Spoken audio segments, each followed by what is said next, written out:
Hola amigos, bienvenidos a una nueva lectura de dos historias o no sé, aventuras del escritor Edgar Allan Poe en 1861.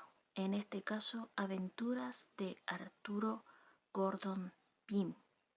No sé si se traducirá así, eso se pronunciará así. Esta es la primera. Aventureros precoces. Mi nombre es Arturo Gordon Pym. Mi padre era un respetable comerciante de abastos de la marina en Nantucket, donde yo he nacido. Mi abuelo materno era attorney, con muy buena clientela. Tenía suerte en todo lo que hizo, muchas especulaciones muy felices sobre los fondos del Edgarton New Bank cuando se creó. Por estos y otros medios consiguió crearse una fortuna bastante regular. Creo que a mí me tenía más afecto que a nadie en el mundo y tenía motivos para esperar a su muerte la mayor parte de su fortuna. A la edad de 6 años me envió a la escuela del viejo Mr. Richard, excelente caballero que solo tenía un brazo y modales bastante excéntricos, y persona muy conocida de casi todos los que han visitado el New Bedford.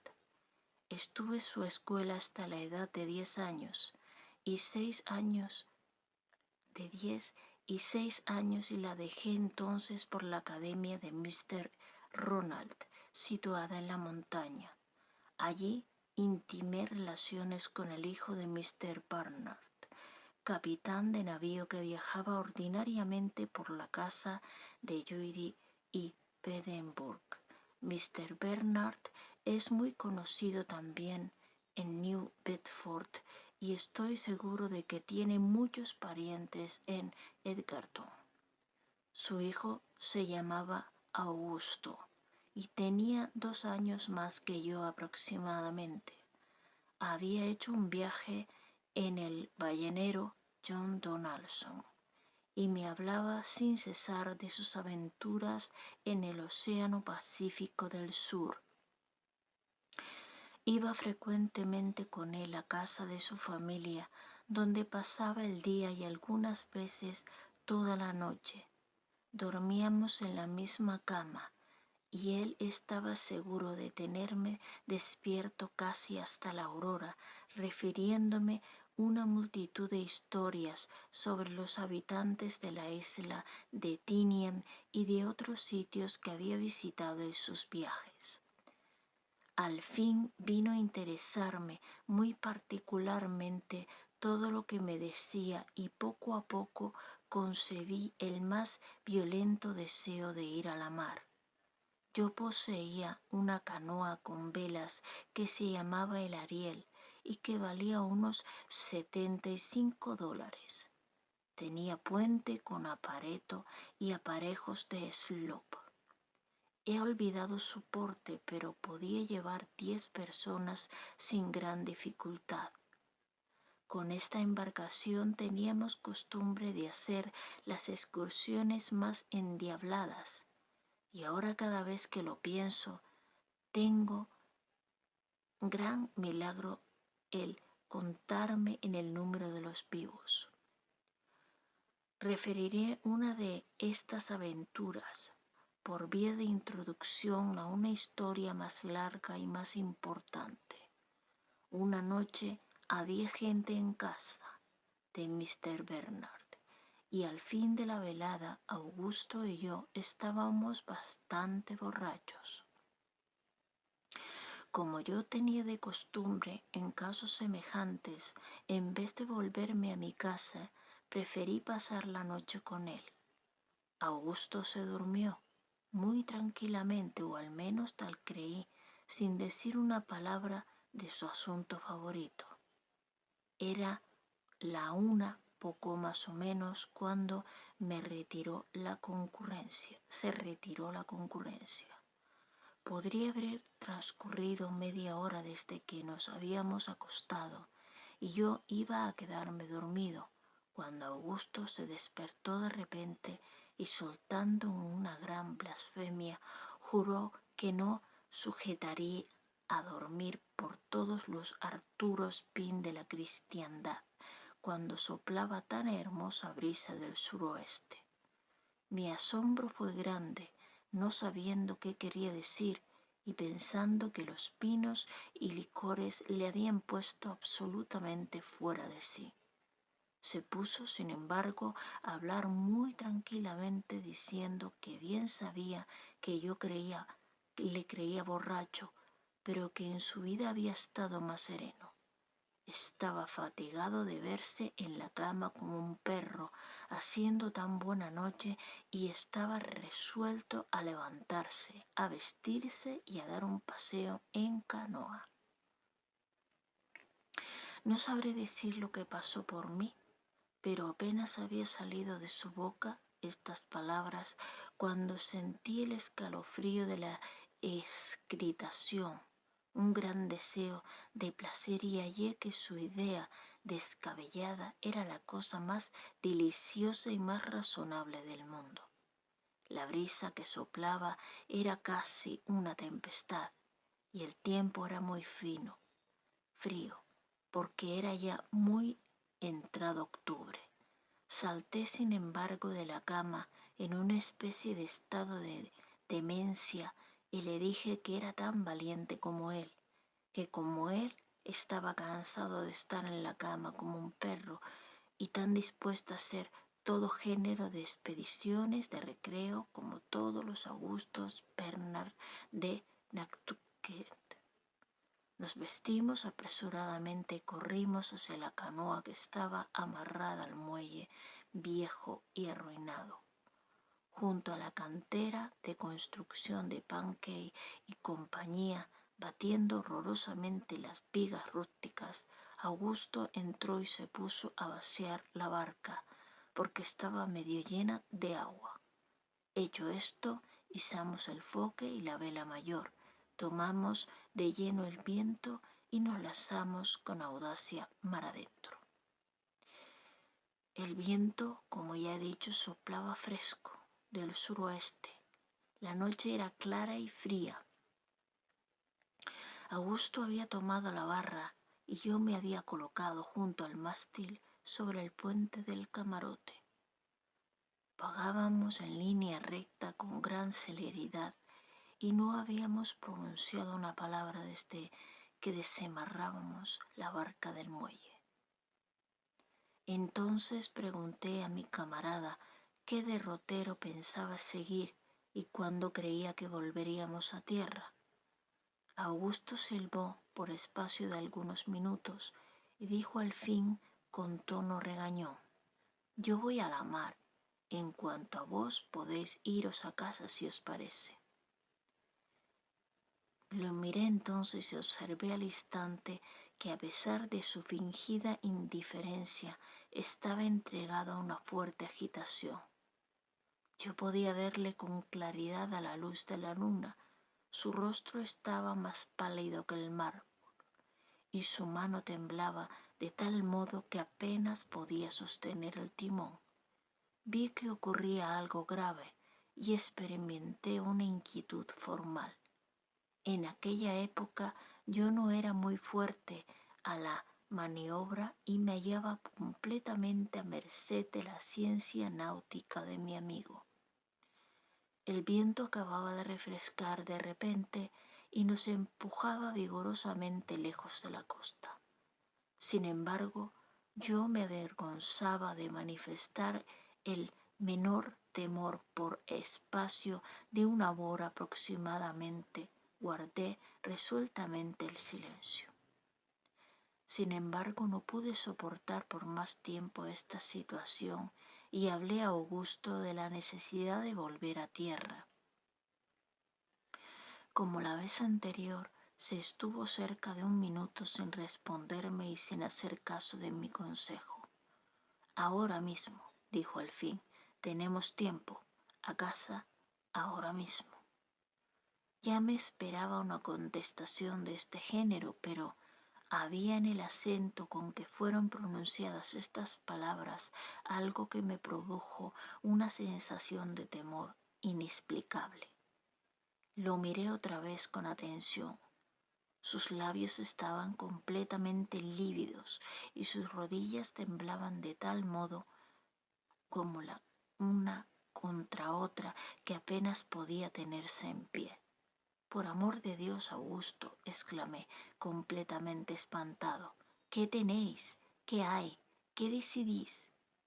¿Qué hay? Balbuceó Augusto con toda la apariencia de un gran asombro, soltando la barra del timón y dejándose caer hacia adelante en el fondo de la canoa.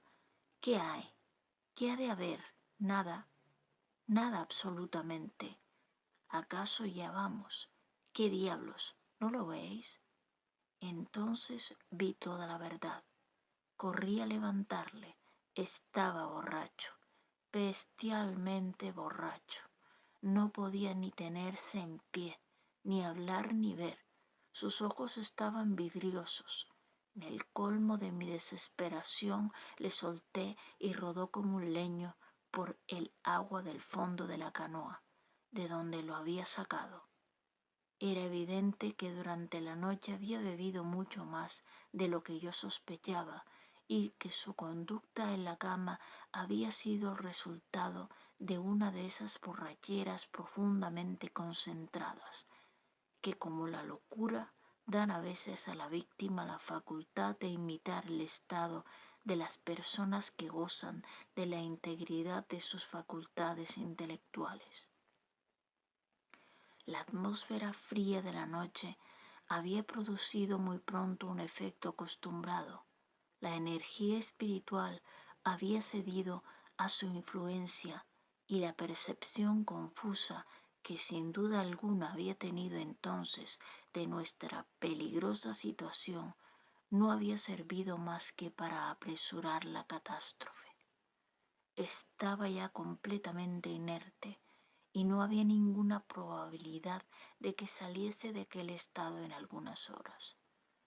No es posible figurarse toda la extensión de mi horror.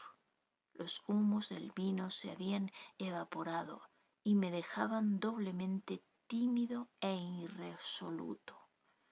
Yo sabía que era absolutamente incapaz de gobernar la barca y que una brisa furiosa con un fuerte reflujo nos arrastraban hacia la muerte. Era evidente que se aglomeraba una tempestad detrás de nosotros. No teníamos ni brújula ni provisiones y era claro que si seguíamos el camino actual perderíamos de vista la tierra antes de despuntar el día. Estas reflexiones y otras infinitas igualmente terribles cruzaron por mi mente con terrible rapidez y por espacio de algunos instantes me paralizaron hasta el punto de quitarme la posibilidad de hacer el menor esfuerzo.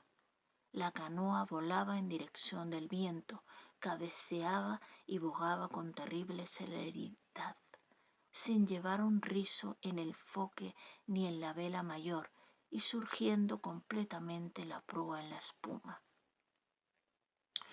Como Augusto había soltado la barra, era un milagro de milagros que no se pusiese de través, y yo estaba harto, agitado, para pensar en acudir al timón.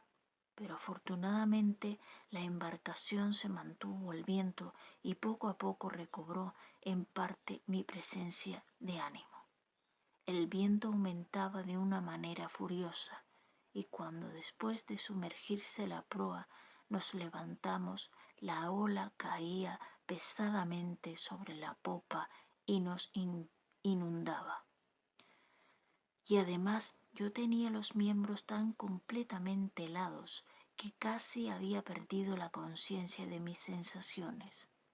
Al fin invoqué la resolución de la desesperación. y precipitándome sobre la vela mayor la alargué toda.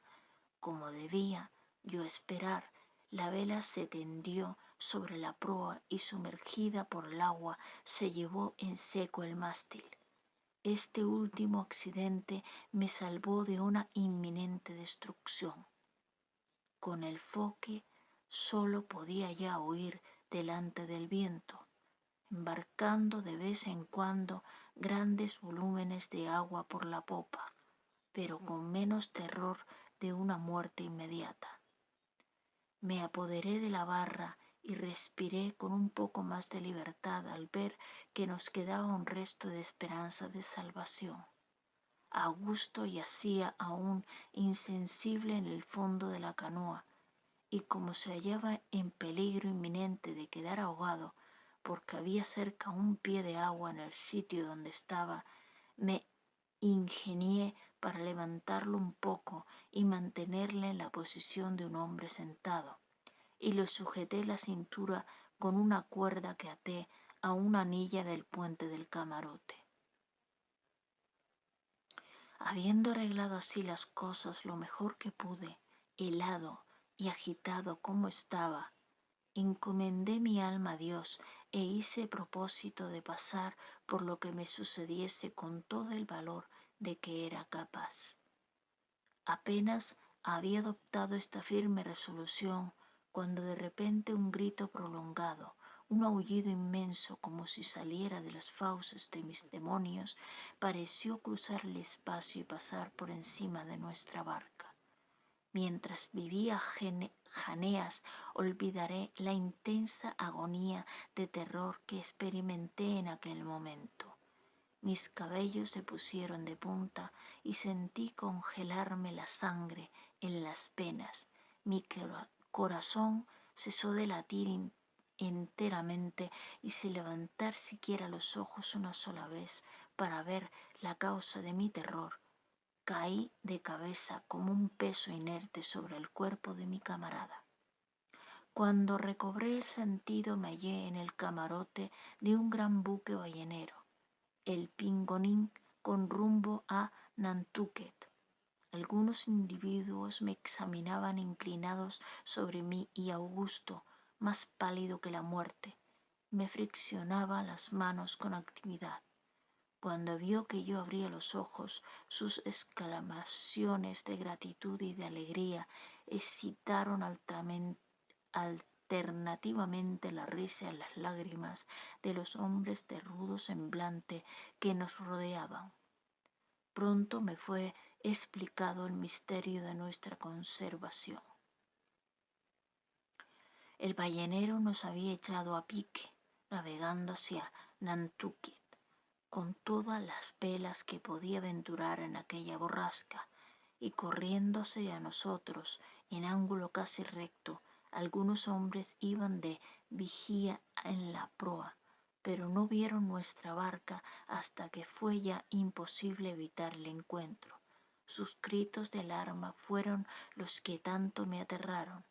Según me dijeron, el enorme buque había pasado sobre nosotros con la misma facilidad con que nuestra barquilla hubiera pasado sobre una pluma, y sin el menor desorden de su marcha, ni un grito había salido del puente de la canoa martirizada, solo se oyó un ligero ruido como si algo se rasgase, que se mezcló con el rugido del viento y del agua, cuando la frágil barca, ya sumergida, fue oprimida y como cepillada por la quilla de su verdugo.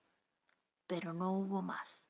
Creyendo que nuestra barca, que, como ya hemos dicho, estaba desarbolada, no era más que un casco desechado, el capitán E.T.V. Block de New London, iba a seguir su derrotero sin pensar más en la aventura.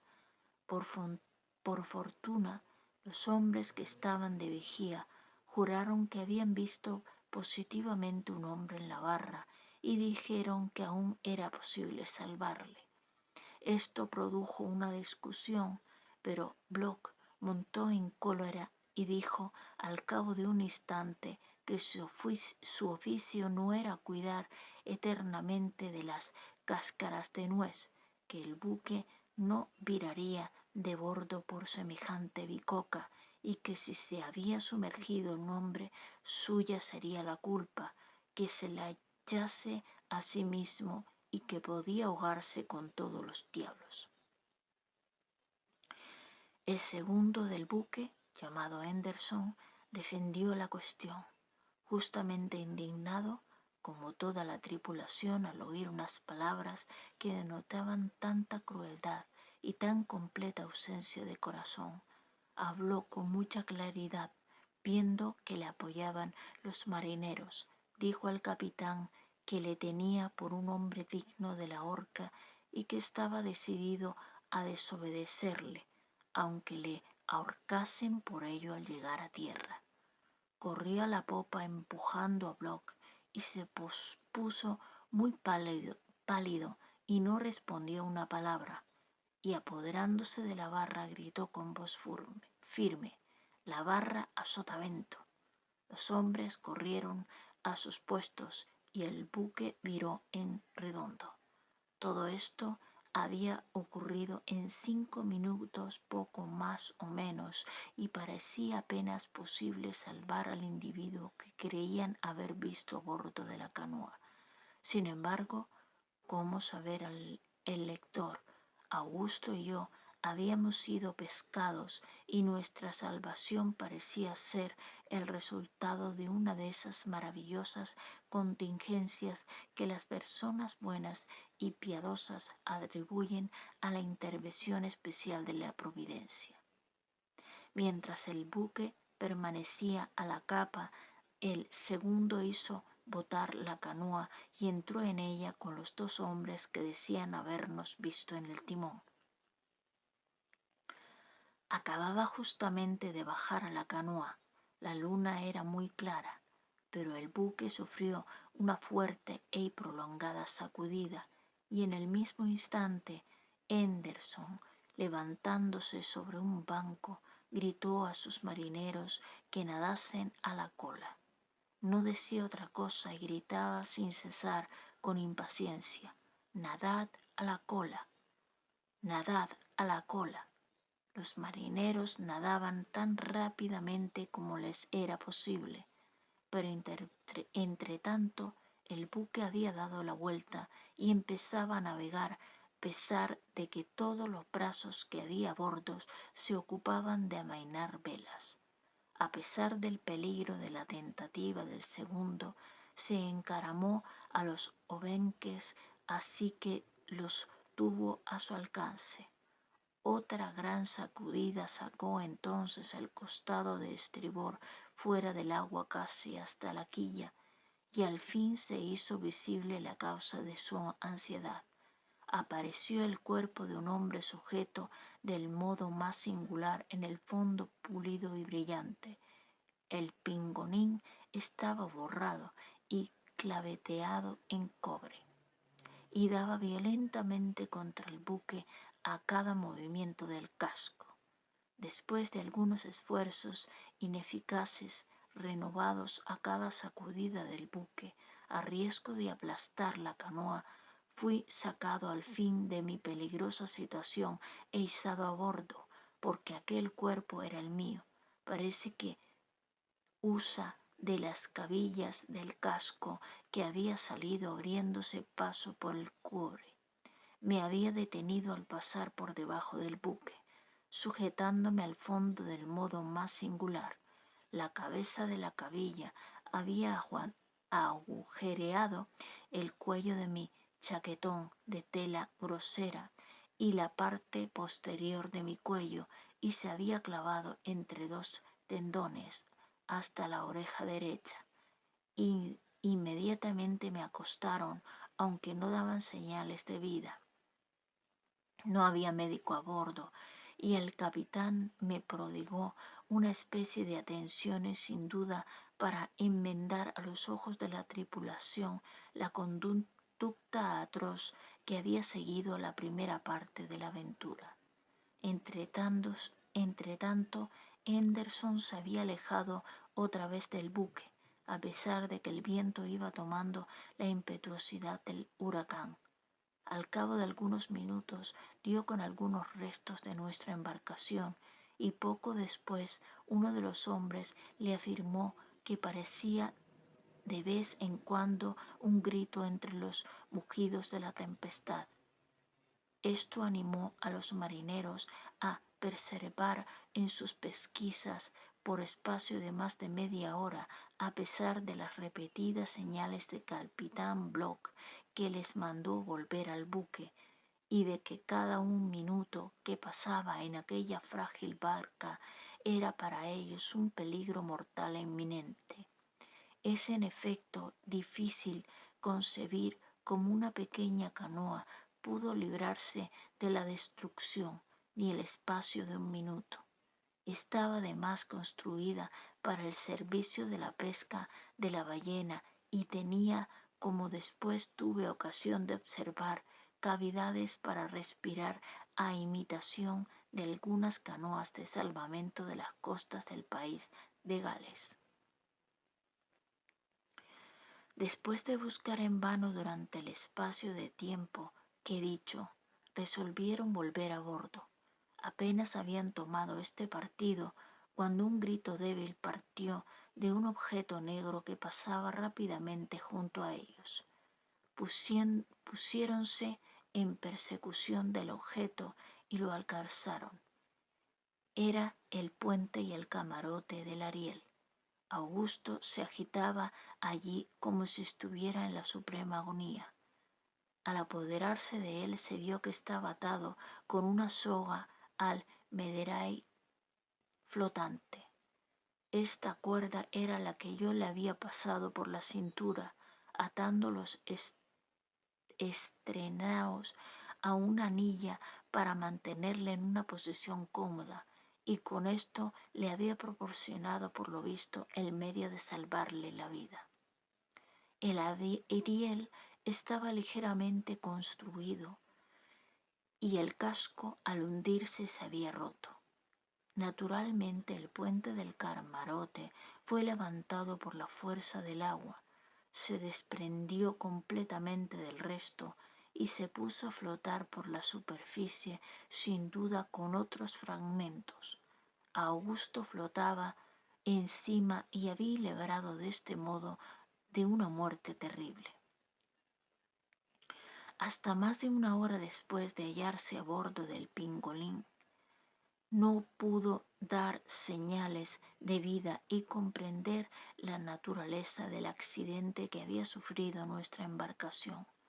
Al cabo de algún tiempo se despertó completamente y habló mucho de sus sensaciones durante su permanencia debajo del agua. Apenas recobró un poco el sentido, se halló sobre el nivel del agua, girando con terrible celeridad y sintiendo una cuerda muy apretada que tenía 2 o 3 vueltas de alrededor del cuello.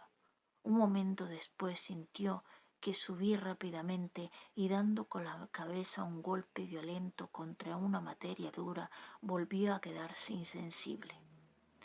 Al volver otra vez en sí, se sintió más dueño de sí mismo.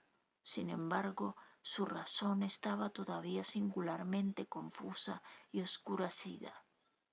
Entonces comprendió que había ocurrido algún accidente y que se hallaba en el agua, aunque su boca estaba sobre la superficie y podía respirar con alguna libertad.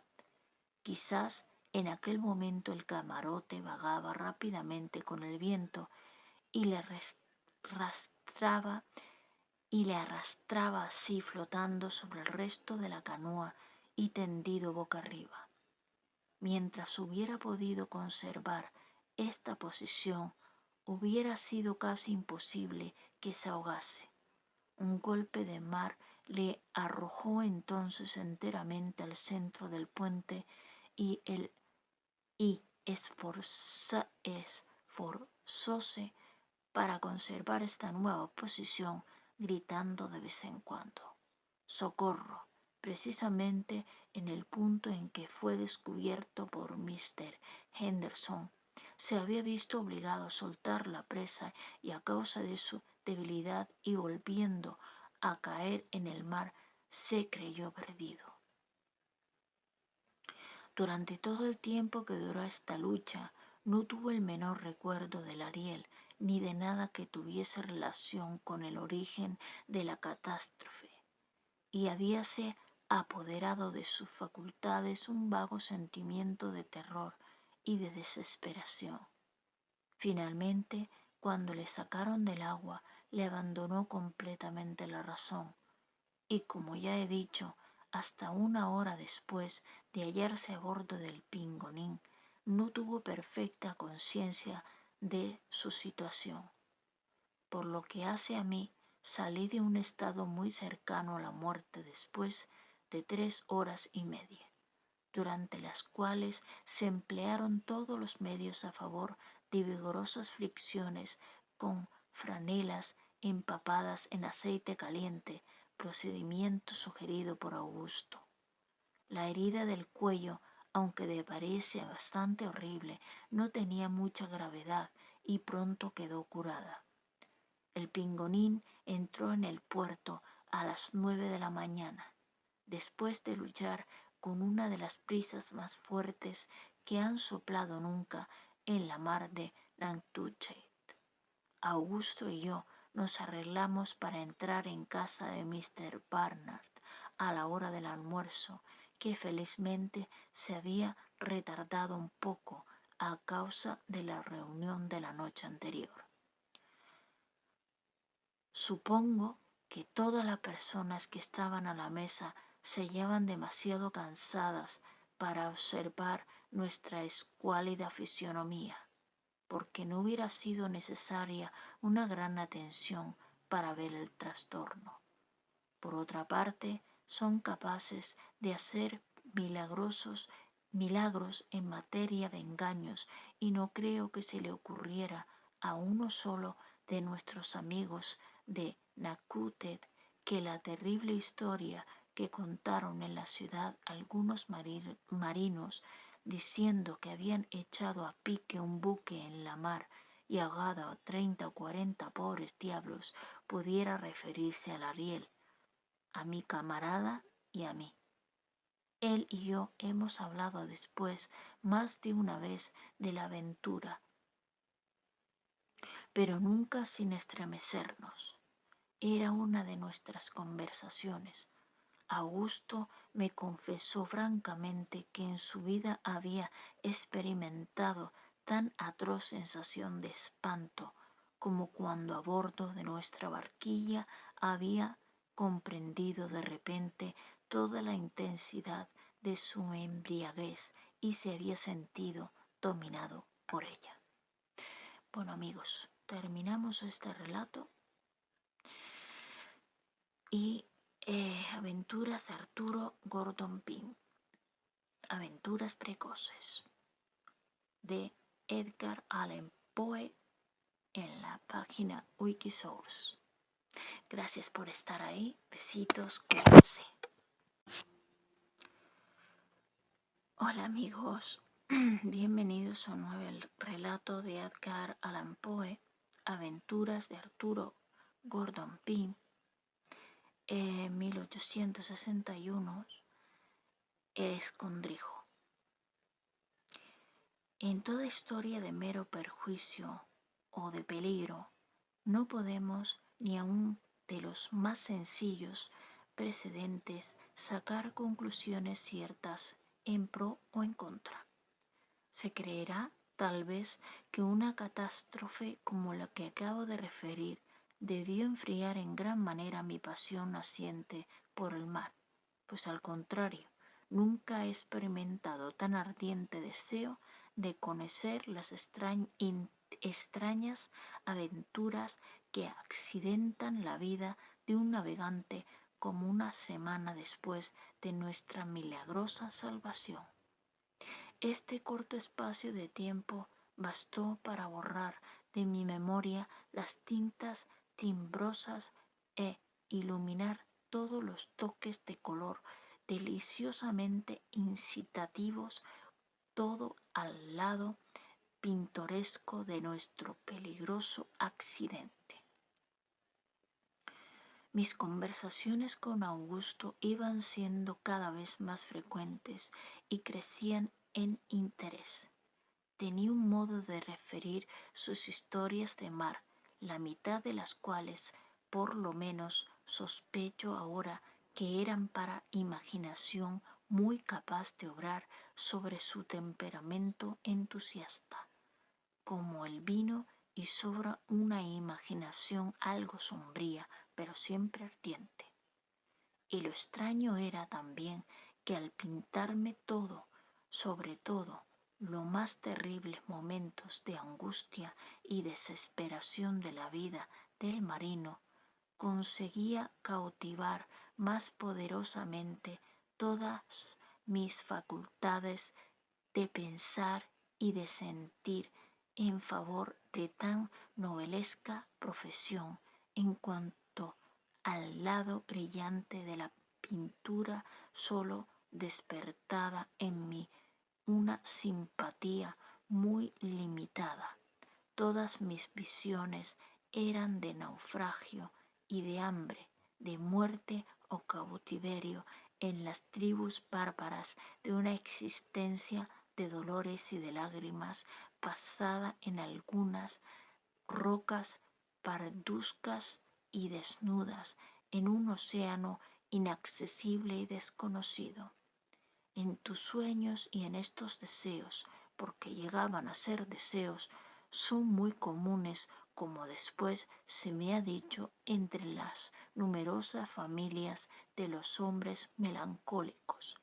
Pero en la época a que me refiero los consideraba yo como relámpagos proféticos de un destino a que me sentía, por decirlo así, consagrado. Augusto entraba perfectamente en mi situación de ánimo, y realmente es probable que nuestra intimidad hubiera tenido por resultado un cambio recíproco o de parte de nuestros caracteres. 8 meses poco más o menos después del desastre del Ariel, la casa Lloyd y Urdenburg, casa relacionada hasta cierto punto con la de los señores Edelby y de Liverpool, si no estoy engañado, tuvo la idea de reparar y equipar el Brig Grampus para una pesca a la ballena. Era un casco viejo apenas capaz de sostenerse en la mar, aun después de haber hecho todo lo posible para recomponerlo. ¿Por qué razón fue escogido con preferencias a otros buenos buques pertenecientes a los mismos propietarios? No lo sabré decir, pero el hecho es que fue escogido por Mr. Barnard, que quedó encargado del mando, y Augusto debía marchar con él. Mientras equipaban el brig, me instaba con frecuencia para que aprovechase la excelente ocasión que se ofrecía de satisfacer mi deseo de viajar. A veces me hallaba muy dispuesto a escucharle, pero la cosa no era tan fácil de arreglar.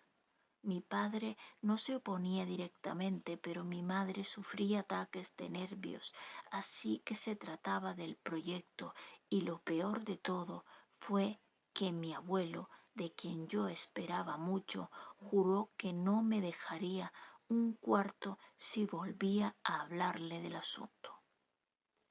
Pero estas dificultades, lejos de amortiguar mi deseo, fueron como echar aceite en el fuego. Resolví marchar a todo evento, y cuando hube comunicado mi resolución a Augusto, nos ingeniamos para hallar un plan y ponerlo por obra. Sin embargo, me guardé muy bien de volver a hablar una palabra del viaje a ninguno de mis parientes, y como me dedicaba ostentosamente a mis estudios, ordinarios supusieron que había renunciado al proyecto. Después he examinado con frecuencia mi conducta con tanta sorpresa como disgusto. La profunda hipocresía de que me valía para llevar a efecto mi proyecto. Hipocresía que por tanto tiempo inspiró mis palabras y mis acciones. No pude hacérmela soportable ni sino merced a la ardiente y extraña esperanza con que contemplaba la realización de mis sueños de viaje, tan asiduamente acariciados. Para llevar a cabo mi estratagema, me vi obligado a dejar muchas cosas a cargo de Augusto, empleando la mayor parte del día a bordo del Grampus y encargado de su padre de haber y encargado por su parte de hacer algunos preparativos en el camarote y en la sala. Pero por la noche teníamos seguridad de encontrarnos y hablábamos de nuestras esperanzas. Un mes había pasado de este modo sin haber podido hallar un plan de resultado probable, cuando me dijo al fin que ya lo tenía todo pensado. Tenía yo un pariente que vivía en New Bedford, un tal Mr. Ross, en cuya casa tenía yo costumbre de pasar algunas veces 2 o 3 semanas. El brig debía hacerse a la vela a mediados de junio de 1827, y quedó convenido que un día o dos antes de hacerse a la vela, mi padre recibiría como de costumbre un billete de Mr. Ross, rogándole que me enviase a su casa para pasar una quincena con Roberto y Emmet, sus hijos. Augusto se encargó de este billete y de enviarla a su destino. Habiendo fingido, pues, que me iba a New Bedford, debía reunirme con mi camarada, que me preparaba un escondrijo a bordo del Grampus. Según me aseguró, este escondrijo quedaría preparado de un modo bastante cómodo para poder permanecer algunos días durante los cuales no debía dejarme ver. Cuando el brig hubiera hecho suficiente camino para imposibilitar la vuelta, entraña yo en pleno goce del camarote, y en cuanto a mi padre se reina con gusto de la jugarreta. Por lo demás, era seguro que encontraríamos muchos buques por medio de los cuales conseguirla enviar una carta a mis padres para explicarles la aventura. Llegamos por fin a mediados de junio y todo estaba ya preparado. El billete fue escrito y enviado, y el lunes por la mañana salí de mi casa, fingiendo que me iba en busca del paquebot de New Bedford. Yo me fui directamente en busca del Augusto, que me esperaba en una esquina. En nuestro plan primitivo estaba el quedarme yo oculto hasta el anochecer y trasladarme entonces a bordo del brig, pero como nos favorecía una densa niebla, se decidió que me ocultase sin perder. Bueno, amigos, esto sí, aquí sigue. Es que hay una pequeña parte aquí donde pone fechas y títulos y no sé. Bueno, seguimos un poquito más abajo, pero no mucho más lo que queda. Rice solar consolarme de todas mis penas y exhortarme a sufrirlas con valor. Al cabo de algún tiempo, lo singular de su conducta me llamó poderosamente la atención. Después de lamerme el rostro y las manos por espacio de algunos minutos, se detenía de repente y exhalaba un sordo gemido. Cuando le tendía la mano, se hallaba invariablemente tendido de espaldas y pata arriba. Esta conducta tan insistente me parecía extraño y no podía explicármela de ningún modo. Como el pobre perro parecía afligido, inferí que había recibido algún golpe y cogiéndole las patas las tenté una por una, pero sin hallar ningún síntoma de mal. Entonces supe que tenía hambre y le di un gran pedazo de jamón que devoró con avidez. Volviendo enseguida a su extraña maniobra, imagino entonces que sufría como yo los tormentos de la sed y ya iba a aceptar esta conclusión como la única verdadera cuando se me ocurrió la idea de que hasta entonces no había examinado más que las patas y que podía tener una herida en cualquier otra parte de su cuerpo. Le tenté con cuidado la cabeza y no hallé nada, pero al pasar la mano a lo largo del lomo sentí como una pequeña erección del pelo que le cruzaba en toda su redondez. Redondeando el pelo con el dedo descubrí un hilo que le rodeaba el cuello. A favor de un examen más atento encontré una pequeña faja que me causó la sensación del papel de escribir. El hilo sujetaba la faja y lo había afianzado de modo que quedase fija exactamente debajo del brazo izquierdo del animal. Bueno amigos, aquí se acaba este relato. Es un poco extraño. Voy a intentar buscar con ayuda de- del ChatGPT algún libro que leerles, que pueda leerles, pero no sean relatos cortos, sino un libro como los que estaba leyendo de Julio Verne, algo más normal y que les ayude a descansar porque, bueno, son relatos cortos, no es que tengan cosas raras ni desagradables, pero bueno, lo dejamos aquí.